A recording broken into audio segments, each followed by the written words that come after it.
23 जून 1980 की सुबह नई दिल्ली के सफदरजंग एयरपोर्ट से एक पिट्स S2A एरोबैटिक बाईप्लेन उड़ा। ये प्लेन हाई स्पीड पे स्टंट्स परफॉर्म कर रहा था, लेकिन लो अल्टीट्यूड एरोबैटिक्स के दौरान ये प्लेन कंट्रोल से बाहर चला गया और रनवे के पास क्रैश हो गया। और इस प्लेन में थे भारत के सबसे कंट्रोवर्शियल पॉलिटिशियन संजय गांधी।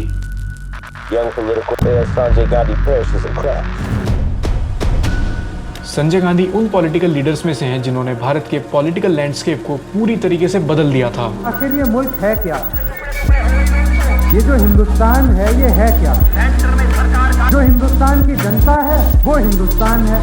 अगर उनकी सडन डेथ ना हुई होती तो शायद ना आज बीजेपी पावर में होती और ना ही राहुल गांधी एक पॉलिटिशियन बनते। संजय गांधी ने करोड़ों भारतीय मर्दों की फोर्सफुली नसबंदी करा दी थी। संजय गांधी के एक ऑर्डर पर तुर्कमान गेट पर लोगों के घर डिमोलिश कर दिए गए और जबरदस्ती उनकी भी नसबंदी कराई गई। और जब लोगों ने इन सब चीजों के खिलाफ प्रोटेस्ट किया तो उसमें 400 से ज्यादा लोग पुलिस फायरिंग में मारे गए। देश के सीएम्स और कमिश्नर्स को टारगेट दिए गए कि जो भी अपने एरिया में ज्यादा नंबर्स में नसबंदी कराएगा उन्हें रिवॉर्ड मिलेगा। और उत्तर प्रदेश के सरकारी टीचर्स को जॉब से निकाल दिया था। कहा था कि नसबंदी करा के वापस आओ तब जाके नौकरी मिलेगी। लेकिन क्या यही सच है या फिर हमारे सामने संजय गांधी को लेकर हमेशा सिलेक्टिव ट्रुथ को पेश किया गया है ताकि सच्चाई को छिपाया जा सके? संजय गांधी 14 दिसंबर 1946 को न्यू दिल्ली में बॉर्न हुए थे। वो इंदिरा गांधी और फिरोज गांधी के दूसरे बेटे थे और उनसे बड़े थे राजीव गांधी। संजय गांधी की स्कूलिंग दिल्ली के सेंट कोलंबस स्कूल और देहरादून के वेलहम बॉयज स्कूल से हुई। फिर 1953 में कुछ महीनों के लिए वो स्विट्जरलैंड के अकुलदु मानिते इंटरनेशनल बोर्डिंग स्कूल में भी रहे। स्कूलिंग में संजय गांधी और राजीव गांधी साथ में थे, लेकिन उनकी एकेडमिक चॉइसेस बिल्कुल अलग थी। फर्दर स्टडीज के लिए राजीव गांधी ने 1962 में ट्रिनिटी कॉलेज, कैम्ब्रिज यूनिवर्सिटी और 1965 में इंपीरियल कॉलेज ऑफ लंदन से अपनी स्टडी जारी रखी। वहीं संजय गांधी ने अपनी स्कूलिंग पूरी करने के बाद अपनी हायर एजुकेशन की जगह अपने पैशन को चुना, जो थी कार्स और ऑटोमोबाइल्स। बचपन से ही संजय गांधी का इंटरेस्ट हाई स्पीड कार्स और हाई स्पीड ड्राइविंग में था और ये शौक उन्हें अपने फादर से मिला था। और अपने इसी पैशन को परस्यू करने के लिए उन्होंने इंग्लैंड में रोल्स रॉयस को ज्वाइन कर लिया। बट इंटरेस्टिंगली रोल्स रॉयस में उनकी एंट्री कोई कॉम्पिटिटिव एग्जाम या फिर इंटरव्यू क्रैक करने के बाद नहीं हुई, बल्कि उनकी एंट्री का टिकट बना उनकी पॉलिटिकल आइडेंटिटी, क्योंकि वो नेहरू के पोते थे और इंदिरा गांधी के बेटे। अब संजय गांधी ने रोल्स रॉयस में एज अ इंटर्न 3 साल तक काम किया, लेकिन वो 1968 में अपनी इंटर्नशिप पूरा करने से पहले ही इंडिया वापस आ गए और वो दिल्ली के रोशनाराबाद के नजदीक एक कार गैराज में काम करने लगे। और यहीं से शुरुआत हुई उनके पहले बड़े सपने की, जो था कि इंडिया के हर मिडिल क्लास घर में एक उनकी पर्सनल कार होनी चाहिए। अब इसके ठीक 2 साल बाद 1970 में संजय गांधी को स्मॉल और अफोर्डेबल कार बनाने का लाइसेंस भी मिल गया और उन्होंने अपने इस प्रोजेक्ट को नाम दिया मारुति। इस ब्रांड को पीपल कार्स बोल के प्रमोट किया गया। लेकिन आगे की टाइमलाइन में संजय गांधी के इस प्रोजेक्ट के साथ कुछ ऐसी कंट्रोवर्सीज जुड़ी जिन्होंने इसे एक विजनरी प्रोजेक्ट से सिर्फ एक स्कैम और पॉलिटिकल पावर की मिसयूज का सिंबल बना के रख दिया। सबसे पहली बात सामने आई कि बिना किसी फॉर्मल इंजीनियरिंग और क्वालिफिकेशन के संजय गांधी को गवर्नमेंट अप्रूवल कैसे मिल गया, जिसके रिप्लाई में इंदिरा गांधी ने कहा कि संजय गांधी की एंटरप्रेन्योरल स्पिरिट और उनका ये प्रोजेक्ट इंडियन यूथ के लिए एक एग्जाम्पल सेट करेगा। गवर्नमेंट अप्रूवल मिलने के बाद संजय गांधी की मदद तब के हरियाणा सीएम बंसी लाल ने की थी। अपनी फैक्ट्री सेटअप करने के लिए संजय गांधी ने हरियाणा की दुधेड़ा फार्म की लैंड को चूज किया और इस जमीन को बहुत से रूल्स तोड़कर परचेज किया गया, जैसे किसानों को जबरदस्ती उनकी जमीनें छोड़नी पड़ी और जमीन के बदले जो कीमत दी गई थी वो भी बहुत कम थी। संजय गांधी की फैक्ट्री के लिए जो जमीन ली गई थी उसके बिल्कुल पास में ही इंडियन मिलिट्री की एम्यूनेशन डिपो भी थी, जहां मिलिट्री की लाइव एम्यूनेशन और एक्सप्लोजिव स्टोरेज फैसिलिटी हुआ करती थी। और पब्लिक सेफ्टी को देखते हुए रूल था कि एम्यूनेशन के 100 मीटर के आसपास कोई कंस्ट्रक्शन नहीं होगी। लेकिन जब संजय गांधी की वो फैक्ट्री बननी शुरू हुई तो ये रूल अप्लाई नहीं हुआ, ना ही उन्हें किसी ने रोका, बल्कि वहां से मिलिट्री डिपो को ही हटा दिया गया। फिर फैक्ट्री सेटअप होने के बाद जब इन्वेस्टमेंट और फंड कलेक्ट करने का नंबर आया तो industrial financial corporation of India और पंजाब नेशनल बैंक से उन्हें बहुत ही कम इंटरेस्ट रेट पर लोन मिल गया, वो भी बिना पेपर सिक्योरिटी के। लेकिन इतनी हेल्प मिलने के बावजूद भी संजय गांधी का ये प्रोजेक्ट सिर्फ 2 सालों के अंदर फेल होने लगा। और ये सब देखते हुए तब के इंडिया के फाइनेंस मिनिस्टर सुब्रमण्यम ने संजय गांधी से एक फाइनेंशियल रिपोर्ट मांगी, बट संजय गांधी ने रिपोर्ट शेयर करने से मना कर दिया। उन्होंने कहा कि ये बिजनेस करने का ओल्ड स्कूल वे है। संजय गांधी के इस बिहेवियर को लेकर सुब्रमण्यम ने इंदिरा गांधी से एक मीटिंग भी की। उन्होंने इंदिरा गांधी से कहा कि आपके बेटे को बिजनेस चलाने का कोई भी आइडिया नहीं है। यहाँ तक कि उन्होंने संजय गांधी के इस प्रोजेक्ट के लिए बैंक्स की फंडिंग तक पर रोक लगा दी थी। बट इंदिरा गांधी ने ये सब कुछ इग्नोर किया और वो अपने बेटे के इस प्रोजेक्ट को सपोर्ट करती रही। एक तरफ संजय गांधी का ये ड्रीम प्रोजेक्ट कंट्रोवर्सी से पूरी तरह घिर चुका था और दूसरी तरफ उनकी पर्सनल लाइफ में एक नया चैप्टर ऐड हुआ। दिसंबर 1973 संजय गांधी एक कॉकटेल पार्टी में थे जहां उन्हें मेनका गांधी दिखी। मेनका गांधी की उम्र उस वक्त 17 साल थी और और वो एक मॉडल थी। पहली मीटिंग में ही संजय गांधी को मेनका गांधी पसंद आ गई, उनकी बात आगे बढ़ी और फिर 1974 में 23 सितंबर को उनकी शादी हो गई। अब वापस आते हैं उनकी मारुति वाली कंट्रोवर्सी पर। अब ये प्रोजेक्ट चलाने के लिए बैंक लोन भी कम पड़ रहा था, तो संजय गांधी को एडिशनल फंडिंग की जरूरत थी, जिसके लिए उन्होंने इमरजेंसी के दौरान MISA, COFE, POSA इन दो लॉज का डर दिखाकर मारुति के शेयर्स खरीदने के लिए लोगों को मजबूर किया। यानी कि दुकानदार से लेकर बिजनेसमैन और इंडस्ट्रियलिस्ट तक मारुति के इस फेल्ड प्रोजेक्ट में जबरदस्ती इन्वेस्ट कराया गया, उन्हें ब्लैकमेल किया गया, अरेस्ट करने की धमकी तक दी गई, जिसका रिजल्ट ये हुआ कि 60 करोड़ रुपए लगने के बावजूद भी मारुति 6 साल के अंदर सिर्फ 21 कार्स ही प्रोड्यूस कर पाया और उन गाड़ियों की कीमत भी 24,000 पहुंच गई थी, जो कि प्रोजेक्टेड कीमत से 4 गुना ज्यादा थी। फिर 1977 में जब इमरजेंसी लगने के बाद कांग्रेस हार गई, तब मारुति के इस प्रोजेक्ट को इन्वेस्टिगेट करने के लिए जस्टिस AC गुप्ता को अपॉइंट किया गया। तो इसमें उन्हें पता चला कि मारुति का कोई भी व्हीकल रेडी नहीं था और लैंड एक्विजिशन को लेकर भी बहुत सारे लॉज तोड़े गए और स्टेट पावर का मिसयूज किया गया। रिपोर्ट में क्लियरली ये चीज कही गई, the project was granted approvals not on merit but purely due to Sanjay Gandhi's political connections. लेकिन इन सारे एलिगेशंस के बावजूद भी मारुति प्रोजेक्ट ऑन पेपर जिंदा रहा और फिर 1981 में इसे एक नई होप मिली। गवर्नमेंट ऑफ इंडिया ने मारुति उद्योग लिमिटेड को एक जॉइंट वेंचर के साथ शुरू करने का फैसला लिया, जिसके लिए फॉक्सवैगन और सुजुकी को अप्रोच किया गया और काफी सारे डिस्कशंस के बाद फिर 1982 में मारुति को सुजुकी के साथ मर्ज कर दिया गया। फिर अगले साल मारुति 800 की लॉन्चिंग हुई, फिर वहां से मारुति की सक्सेसफुल जर्नी स्टार्ट हुई। लेकिन संजय गांधी की लेगेसी भी मारुति एक फेल्ड प्रोजेक्ट बनकर रह चुका था, बट उनकी लेगेसी को डैमेज करने वाली ये अकेली कंट्रोवर्सी नहीं थी।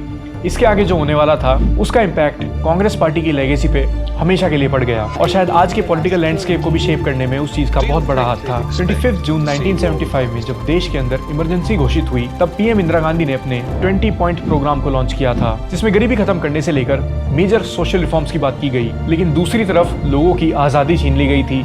जो भी इमरजेंसी के अगेंस्ट बोल रहा था उसे जेल में डाल दिया गया, प्रेस के ऊपर सेंसरशिप थोप दी गई और न्यूज़पेपर ऑफिसेज के लाइट कनेक्शंस तक काट दिए गए। देश में इतना केओस मचा ही था, तभी संजय गांधी ने अपने एक 5 पॉइंट प्रोग्राम को लॉन्च किया। अब ऑन पेपर उनका ये प्रोग्राम काफी अच्छा दिख रहा था, लेकिन इसको ग्राउंड पर इंप्लीमेंट करने के लिए जिन मेथड्स का यूज किया गया वो काफी क्वेश्चनेबल थे और उन्होंने कहानी पूरी तरह बदल दी। ऑन पेपर इस प्रोग्राम में था family planning, tree plantation, abolition of dowry, eradication of caste system और ईच वन टीच वन, जिसमें पढ़े लिखे लोग अपने आसपास के अनएजुकेटेड लोगों को एजुकेशन देंगे।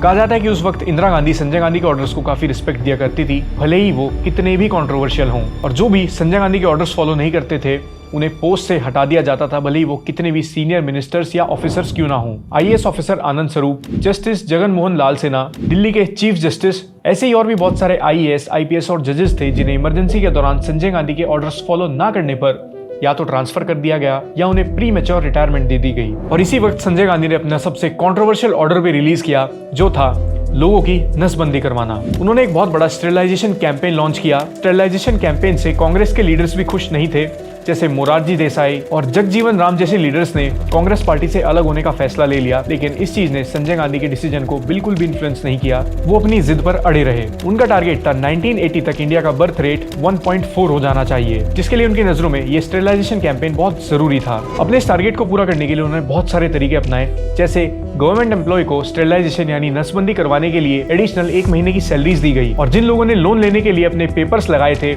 उन्हें लोन देने से मना कर दिया गया। कहा गया कि लोन सिर्फ एक शर्त पर मिलेगा, जब तुम स्टेरिलाइजेशन यानी नसबंदी करा लोगे। राजस्थान में जिन गवर्नमेंट एम्प्लॉयज के 3 से ज्यादा बच्चे थे उन्हें नौकरी से हटा दिया गया और कहा गया कि अगर स्टेरिलाइजेशन कराओगे तो ये नौकरी वापस मिलेगी। उत्तर प्रदेश में सरकारी टीचर्स की सैलरी तब तक रोक दी गई जब तक वो स्टेरिलाइजेशन नहीं करा लेते, यानी कि उस समय गवर्नमेंट एम्प्लॉयज के लिए स्टेरिलाइजेशन एक सर्टिफिकेट की तरह बन गया था। अगर उनके पास वो होगा तो वो नौकरी कर पाएंगे, अदरवाइज नहीं। फिर अपने इस कैंपेन को और तेजी से बढ़ाने के लिए संजय गांधी ने अलग अलग स्टेट्स के CM को स्टेरिलाइजेशन के टारगेट्स दिए। जो चाहे वो तरीका अपनाओ, लेकिन स्टेरिलाइजेशन के ये नंबर्स पूरे होने चाहिए। अब चाहे बोल लो कि संजय गांधी को खुश करने के लिए या फिर उनके डर में, सभी CM बहुत जोरों शोरों से स्टेरिलाइजेशन ड्राइव को पुश करने में लग गए। लोगों को रास्ते से उठा लिया, कुछ काम पे जाते हुए लोगों को पकड़ लिया, खेत से काम करते हुए लोगों को ले आए, जवान, बुढ़ा, मैरिड, अनमैरिड, कोई कैसे भी हो उसे स्टेरिलाइजेशन के लिए उठा लिया गया। लोगों में इस कैंपेन का इतना डर बैठ गया कि वो घर से निकलने में भी डरने लगे। फिर लोगों को घरों से निकालने के लिए पुलिस फोर्स का यूज किया गया और जिन लोगों ने इस जबरदस्ती के अगेंस्ट प्रोटेस्ट किए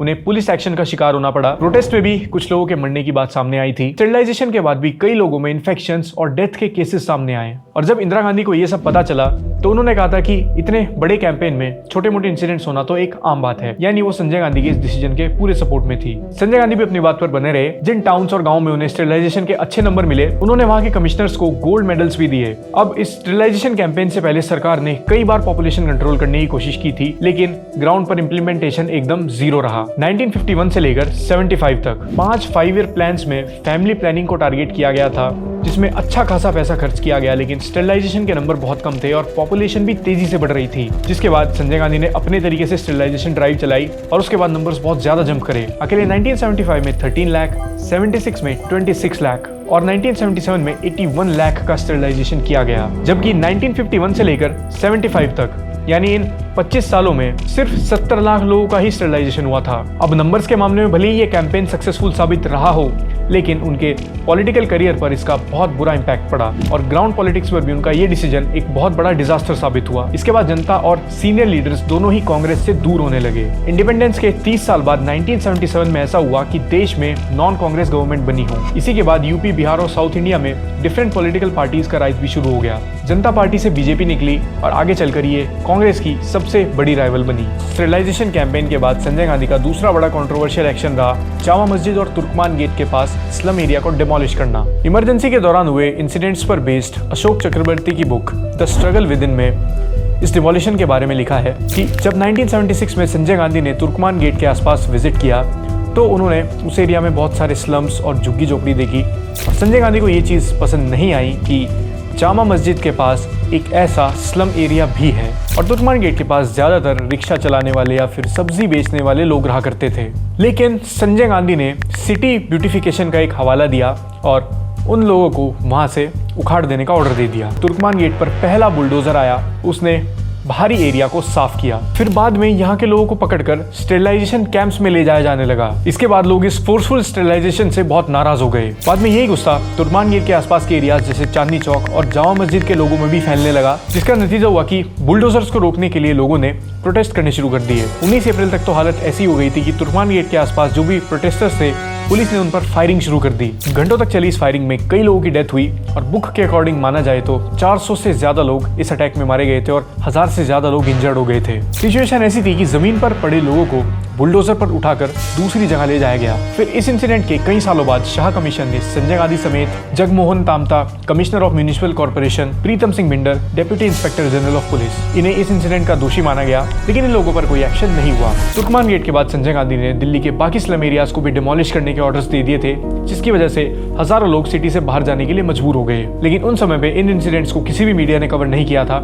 ये बातें इंसिडेंट के कई सालों बाद सामने आई। मीडिया उस वक्त संजय गांधी की इमेज चमकाने में लगा हुआ था। उनके 5 पॉइंट प्रोग्राम को प्रमोट किया गया, हर जगह संजय गांधी के पोस्टर्स लगाए गए, उन्हें एक सुप्रीम लीडर की तरह दिखाया जा रहा था। सिस्टम पर एक ऐसी पकड़ देखते हुए संजय गांधी को इंडिया का डिफेक्टो लीडर कहा जा रहा था, यानी एक ऐसा आदमी जिसके हाथ में ऑन पेपर कोई पावर नहीं है, लेकिन वो किसी और पावरफुल आदमी के सहारे सब कुछ कंट्रोल कर रहा हो। जैसे कहा जा सकता है कि सोनिया गांधी 10 साल तक इस देश की डिफेक्टो पीएम थी। इमरजेंसी के दौरान संजय गांधी के इस डोमिनेशन का रिजल्ट था कि न्यूयॉर्क टाइम्स में उन्हें इंदिरा गांधी के बाद इंडिया का सेकेंड मोस्ट पावरफुल पॉलिटिशियन बुलाया गया। और जब ये सब कुछ इंसिडेंट्स हो रहे थे, जब संजय गांधी सिर्फ 30 साल के थे और उन्होंने अभी तक अपनी लाइफ में एक भी इलेक्शन नहीं लड़ा था, वो इंदिरा गांधी के बेटे होने की आइडेंटिटी का यूज बहुत अच्छे से कर रहे थे और पावर मिसयूज के जरिए वो इस समय तक अपने आप को एक पावरफुल लीडर की तरह स्टैब्लिश कर चुके थे। उनका साथ दिया हरियाणा के 2 CMs बंसीलाल और नवीन चावला ने, इंदिरा गांधी के पर्सनल सेक्रेटरी RK धवन, जिन्होंने बाद में कांग्रेस पार्टी ज्वाइन भी कर ली और वो राज्यसभा MP भी बने, और विद्याचरण शुक्ला, जिन्होंने इमरजेंसी के दौरान मीडिया को कंट्रोल किया था। लेकिन फिर 1977 के जनरल इलेक्शन में जब जनता पार्टी ने 295 सीट्स जीत ली और कांग्रेस को सिर्फ 154 सीट्स मिली और इंदिरा गांधी हार गई, तब कांग्रेस की लेगेसी को सबसे ज्यादा नुकसान पहुंचा। फिर 1977 के बाद संजय गांधी ने अपनी इमेज को पॉलिश करने का काम स्टार्ट किया। उन्होंने इंडियन यूथ कांग्रेस लीड को स्टार्ट करना शुरू कर दिया और 80s तक आते आते संजय गांधी की यंग लीडर्स पर बहुत अच्छी पकड़ बन गई। 80s के जनरल इलेक्शन में संजय गांधी अमेठी से MP भी बने और अपने साथ उन्होंने 130 यंग कैंडिडेट्स को टिकट भी दिलवाया, जिनमें से मैक्सिमम लोग जीतकर MP बन गए। उसी साल इंदिरा गांधी फिर से PM बनी और संजय गांधी को कांग्रेस के 4 जनरल सेक्रेटरी में से एक बनाया गया। लेकिन अभी भी संजय गांधी के पॉलिटिकल करियर की सबसे बड़ी विन आना बाकी थी। लोकसभा इलेक्शन जीतने के बाद इंदिरा गांधी ने 9 नॉन रूल कांग्रेस स्टेट्स में सरकारें गिराई और फिर से इलेक्शन कंडक्ट करवाए। इंदिरा गांधी के इस डिसीजन के पीछे भी संजय गांधी का ही इन्फ्लुएंस माना जाता है, क्योंकि इन री इलेक्शंस में संजय गांधी ने बढ़ चढ़ के पार्टिसिपेट किया। चुनाव जीतने की टैक्टिक्स से लेकर टिकट डिस्ट्रीब्यूशन तक सब कुछ संजय गांधी के हाथ में था। और इन इलेक्शंस में 8 स्टेट्स में कांग्रेस की सरकार बन भी गई और जो सीएम स्टेट्स के लिए चुने गए थे वो भी संजय गांधी के अकॉर्डिंग ही थे। इस बात को खुद प्रणब मुखर्जी ने भी बताया था और ये लोग वो थे जो इमरजेंसी के दौरान इंदिरा गांधी के साथ खड़े थे, तो ये चीज उनका रिवॉर्ड थी। प्रणब मुखर्जी ने कांग्रेस की इन विन्स का आर्किटेक्ट संजय गांधी को बताया। मिड 1980s के आते आते संजय गांधी इंदिरा गांधी के एक अनडिसरप्टेड सक्सेसर बन चुके थे, क्योंकि उनके बड़े भाई राजीव गांधी का पॉलिटिक्स में आने का कोई भी इंटरेस्ट नहीं था। वो एयर इंडिया में कमर्शियल पायलट थे और अपनी मैरिड लाइफ जी रहे थे। इस मोमेंट पर लग रहा था कि देश के अगले पीएम संजय गांधी ही बनेंगे, लेकिन उनके एक शौक ने ये पूरी स्टोरी बदल कर रख दी। 21 सितंबर 1980 को दिल्ली फ्लाइंग क्लब में एक नया 2-सीटर एयरक्राफ्ट आया जिसका नाम था पिट्स S2A। ये एयरक्राफ्ट स्टंट मारने के लिए बहुत परफेक्ट था, क्योंकि इसका वेट काफी हल्का था और संजय गांधी को कार स्पीड के साथ प्लेन स्पीड का भी पैशन था। ये उनका रूटीन था कि वो सुबह दिल्ली फ्लाइंग क्लब में जाते थे और कुछ देर तक प्लेन उड़ाया करते थे और उस पर स्टंट करते थे। और 22 सितंबर को भी वो कुछ ऐसा ही करने वाले थे। उस दिन वो अपनी वाइफ मेनका गांधी को भी स्टंट के लिए ले गए और ये स्टंट्स देखकर मेनका गांधी बहुत घबरा गई, वो रोने लगी। वापस आकर उन्होंने इंदिरा गांधी से रिक्वेस्ट की कि वो संजय गांधी को ये स्टंट ना करने जाने दें, लेकिन संजय गांधी ने उनकी इस बात को इग्नोर कर दिया। और इससे अगले ही दिन 23 जून 1980 को उसी पिट्स S2A एयरक्राफ्ट क्रैश में संजय गांधी और उनके कैप्टन सुभाष सक्सेना की डेथ हो गई। संजय गांधी की डेथ ने कांग्रेस की लीडरशिप को एकदम खाली सा कर दिया, जिसके बाद ना चाहते हुए भी राजीव गांधी को पॉलिटिक्स में अपना कदम रखना पड़ा। और फिर बाद में इंदिरा गांधी और राजीव गांधी के साथ जो कुछ भी हुआ उस चीज ने कांग्रेस पार्टी के लेगेसी पर एक परमानेंट मार्क छोड़ दिया। आज हम सब देख रहे हैं कि किस तरह से over population, lack of planned cities, unplanned development और lack of indigenous product making in India, ये सारी चीजें किस तरीके से इंडिया के डेवलपमेंट में एक हिंड्रेंस क्रिएट कर रही हैं। इस बात से एक चीज तो प्रूव हो जाती है कि संजय गांधी के विजन में बहुत पोटेंशियल था और कंट्री के डेवलपमेंट के लिए जो भी चीजें नेसेसरी हैं उन्हें उस चीज की एक अच्छी अंडरस्टैंडिंग थी। लेकिन जिन तरीकों से उन्होंने अपने इस विजन को अचीव करना चाहा वो तरीके काफी गलत थे। उन्हें लग रहा था कि जबरदस्ती 1-2 साल के अंदर वो इंडिया की पॉपुलेशन कंट्रोल कर देंगे और इंडिया की सिटीज में से जितने भी अनप्लान्ड कंस्ट्रक्शन है या स्लम एरियाज है उन्हें हटा देंगे, सिटीज को ऑर्गेनाइज कर देंगे, जो कि पॉसिबल था ही नहीं। इसके बजाय अगर उन्होंने प्रॉपर प्लानिंग, मैनेजमेंट गाइडलाइंस को बनाते हुए चीजों को अचीव करने के बारे में सोचा होता तो शायद रिजल्ट्स कुछ पॉजिटिव मिलते। लेकिन आज का इंडिया वापस उल्टा इवॉल्व हो रहा है। Caste based politics, slum areas, unplanned cities, ये चीजें हर साल समय के साथ बढ़ते जा रही हैं। जहां इन्हें कम होना चाहिए था, हमें डेवलपमेंट की तरफ बढ़ना चाहिए था, ऐसा तो कुछ आज के समय में दिखाई नहीं पड़ रहा। और जहां तक बात है संजय गांधी की, उनका एक अथॉरिटेरियन और जिद्दी बिहेवियर उनकी अच्छी क्वालिटी पे हमेशा हावी पड़ता रहा और यही कारण है कि आज उन्हें एक नेगेटिव फिगर के तौर पे याद किया जाता है। लेकिन मेरे हिसाब से संजय गांधी इंडियन पॉलिटिक्स में सबसे सिग्निफिकेंट फिगर्स में से एक हैं। खैर, आज के इस वीडियो में इतना ही। अगर आपको ये वीडियो पसंद आया होगा तो वीडियो को लाइक करना, चैनल को सब्सक्राइब कर देना। मेरे सोशल मीडिया हैंडल्स का लिंक आपको डिस्क्रिप्शन में मिल जाएगा। मिलेंगे अगले वीडियो।